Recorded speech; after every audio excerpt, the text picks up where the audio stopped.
দারুণ এক সমস্যা বলা যেতে পারে যে সোশ্যাল মিডিয়া এখন খুব তোড়পাড় হচ্ছে এই ব্যাপারটা নিয়ে। বিষয়টা হচ্ছে ফেসবুকে অনেকে ঢুকতে পারতেছে না, কেউ যদি ঢোকেও তারপর সে কমেন্ট আপলোড নাকি সব করতে পারছে। একটা দেখি আমরা একটা কমেন্ট করলে একটু গুড।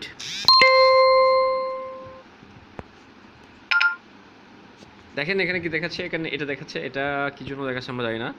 ট্রাই এগেইন, ডিলাইট ওর ক্যান্সেল। ট্রাই এগেইন দিলেও same fail to post.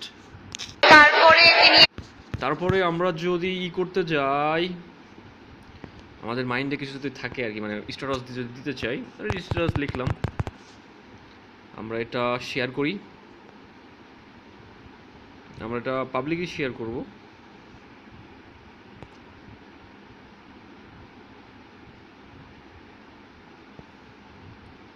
You can not post this, tap to more information, মানে এটা হচ্ছে না আর কি। আমরা এটা ডিলিট করে ফেললাম। তাহলে যদি আমরা আর কিছু যদি করতে চাই, এটা তো গেল। আমরা কি ছবি আপলোড করতে পারছি কিনা, ছবি আপলোড করতে পারছি কিনা, ফটো আমরা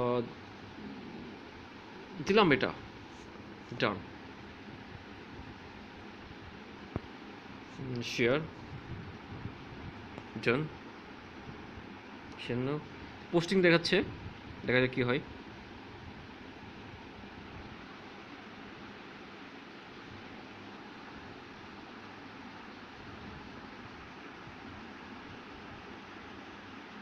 ইউজুয়ালি ফেসবুকে কোনো ছবি আপলোড হতে এত সময় লাগে না, কিন্তু আজকে আমরা দেখতেছি হুট করেই সারা পৃথিবীতে এরকম সমস্যাটা হচ্ছে।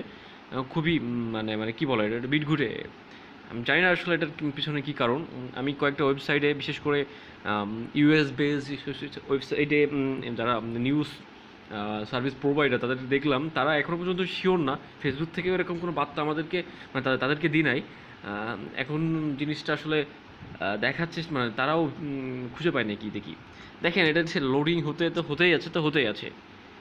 আমি জানি না এটা কবে লোডিং হবে কি হবে না, আদৌ কি এটা হবে, আবার হচ্ছে এটা মেবি হবে না।